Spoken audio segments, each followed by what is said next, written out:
Why does time move so differently in a boring meeting than it does when you're in flow?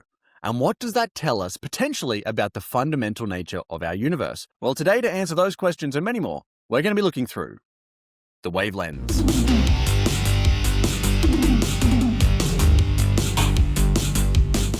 A quick disclaimer before we get started.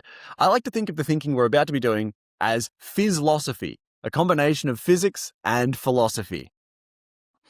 But the only problem is I have a degree in neither, so if you want real science, go look at videos on them. This is just my thinking that combines them, but hopefully you'll have a little bit of fun with me as well. So today, we're really looking at the fundamental question, why does time feel so different than it looks on paper? We of course can measure time in a second, but a second is a very interesting measurement of time because it's really a very human measurement of time when you think about it. While it may seem like a simple way to measure our universe, we've got to start thinking, would dogs think in seconds? Probably not. I don't think a dog would be able to tell you what 10 seconds is. There's even human tribes that don't have a concept of tomorrow. So what is time? It's a bit more confusing than we may think. We know that time can be relative. We know that time can be stretched, squeezed. Time can feel different. So today, I'm going to be arguing that the reason that all this is the case is if we look through the WaveLens, we get the answer that consciousness and time could be related, and they could be the very same wavelength. So, how does that work? Well, let me show you. Please ignore the amazing handwriting, but I wanted to sort of pitch an idea that could be how consciousness and time are the same wavelength. And this would explain why time moves differently depending on what's happening. Okay, so let's start here. Before we get into our example, I want to just briefly explain what I'm meaning by these four different beautifully written words. So we've got RAC standing for receiving, compressing, creating, decompressing. Okay, but let's think about this. Receiving and creating are opposites. So that's good. They balance each other out, which is great for the wavelength, right? Receiving, taking in, creating, pushing out. Compressing and decompressing, again, opposites. So they balance each other out. So this thing balances itself out naturally, which is quite good. Now let's do my favorite example of how to understand this, which is with my favorite single cell organism, a worm. We're going to name this worm Dennis after my favorite worm. And Dennis is going to go through this cycle here for us. Okay, so Dennis, our worm, is traveling along and he bumps into a rock to kick off this thing. So bang. Look at the special effects budget. So that moment where he bangs into the rock right there, that's the receive function. Now, why is that? Because Dennis is receiving all the information of bumping into a rock, but has not yet understood what that means. To understand what state of consciousness Dennis is in here, it's the same as when you've had someone kick a soccer ball into your face or a basketball hits you in the face. That sort of flashbang moment, that's the receiving moment. That's the pure information that Dennis is receiving. The next stage is compression. Dennis has now bumped into the rock and that sent him a huge signal. But Dennis has to understand what that signal actually means. That's the compression. It's thinking, it's focusing, it's taking that raw information and turning it into a thought. Now, we go to the next stage. Create. Well, Dennis now knows that if he goes this way, he's going to bump his head again. So Dennis can go around the rock. That's the create. So he's taken the information, thought about it, and now created. And now decompression. The last one is he needs to keep traveling along and forget about that stone so his senses can be open to another stone that he may bump into the future.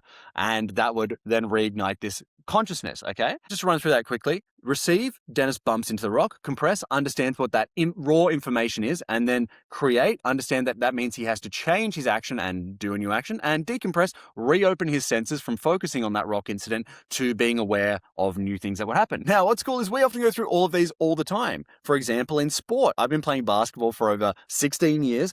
And so for me, I can get into flow by playing basketball because all of these happen so quickly. Receiving, I'll look at a defender. Compressing, their right foot's forward. Create, I'll attack their right foot. Decompress, now that's changed the defense. I can look and see what's happening. I can do it in art. Receive, I put a thread into one of my embroideries. Compress, that doesn't exactly look right. Create, maybe I go over it with a different color. Decompress, re-zoom out and look at the picture again and go, does it look better, does it look worse, right? So you can get into flow in a million different ways, okay? What I like about this is it's not only up and down, left and right, balancing, it also shows us something really interesting. If we take this horizon line here, the horizon line actually represents external and internal. If we think about someone's focus going from receiving information, which is the external world, compressing, which is taking that information and taking it internal, creation, which is purely in the internal stage, and we go decompression, reopening our lenses back to going open to the external world, we actually have this horizon being the external and internal input, and our focus is simply a movement along this. right? So why does time feel so strange and slow in a boring meeting? Well, here's why, using this lens. So if we can imagine that being in flow is actually the normal human state of existence, and this is what it would look like, constantly receiving, compressing, creating, decompressing, okay? And that's our constant state, that's our normal state. That's why time feels sort of neutral in that mode. Here's the problem. When we enter a boring meeting, we can consider this sort of our horizon. This would be the line that would go through the middle of this wavelength, right? Ideally, we're looking for this, okay? But in a boring meeting, you're not always creating and you're not always decompressing. So instead of our graph looking flat, we go receive, compress, receive, compress, receive, compress, and we end up creating a bit of a downward staircase, right? And what happens is we end up at this threshold at a certain point. Now, when else in our lives does time slow down? When we are stressed.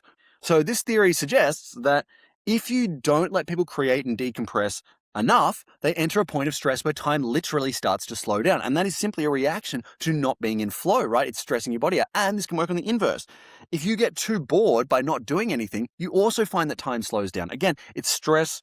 That there's another limit up the top here, right? Where if you go too high up this way, time starts slowing down again, right? Isn't that interesting? Now, what's interesting about this is it also predicts what happens after a boring meeting, which is that people go on the toilet for 10 minutes and go on their phone because they need to decompress to get back up to this baseline, right? So if we can begin to understand that time, even for a human being, can look different depending on what situation we're in, we can start to ask a very interesting question, which is, by what timescale does a universe without life measure itself? Does a universe without life even have time?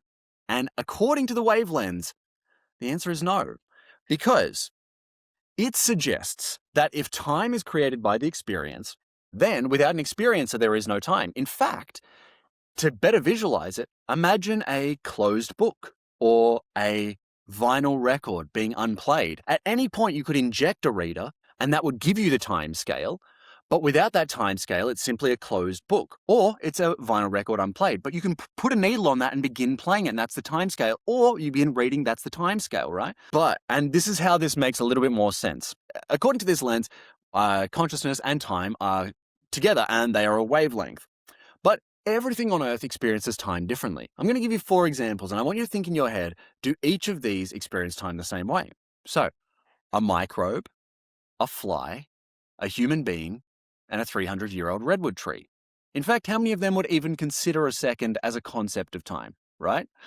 So let's go to the microbe. It is simply receiving, compressing, creating, decompressing, but it only has very limited functions, a microbe. Typically, they're a single sense organism, right? So they only have to do this for one thing, how they feel, right? So they can actually have consciousness moving faster than us, right? And that makes sense. Their life is about 6 hours. Of course, they're going to experience time much faster than us. And by that, I mean, if they were to look at us, we would be moving very slowly. But that's because it doesn't need to do a lot with its brain. It simply is just running this process constantly. And because it's only looking for a sense change, it can move through this very quickly. So its understanding of time would be very fast in comparison to us. Let's take a fly. So a fly, of course, is more similar to a microbe in that it doesn't have a lot of senses and it doesn't need to process a lot, okay? So a fly, it would have a slower time frame than a microbe, but a faster time frame than us. Again, to a fly, we would still seem in slow motion, but that's why we can't hit them, because their reactions are simply to, is there a shadow? Move, right? That's all this process has to do, basically. Then we go to a human, right? Which is a slightly longer time frame. But do all humans experience time the same way? No, we don't even experience time the same way as ourselves all the time. As I mentioned, in a boring meeting and in flow, time moves differently. So again, our oscillation rate is slower, but again, we're also oscillating more. Emotions, different senses, thinking. And so all of these are bigger for us, right? We're compressing more information, we're receiving more information, we're creating more stuff, we're decompressing more. So that process is just going to be naturally slower. And then let's jump to a 300-year-old redwood tree, which wavelength would not even fit on this. At what scale does a 300-year-old redwood tree experience time? Probably in months, but likely in seasons, right? Not seconds would mean nothing to it. And to us, it of course is moving at a very slow time rate, right? To a tree, if it was looking at human beings, we'd be running around like ants to it and being on, what's the hurry, right? Because its time scale is so slow. So now let's return back to the question. By what clock does a universe without life measure itself? That's very interesting, isn't it? Because if we then apply this principle, whichever of these organisms you put into that universe would change how the time frame operates, because it's simply, this is the interpreter, right? Which begs a very, very interesting and Phys-Losophical question. If a universe requires a reader to have any experience, and so therefore there is no experience of a universe without an experiencer, is life as fundamental to a universe as matter? And by that I mean, if a universe has no experience, and therefore there is no experience of that universe, does it even exist?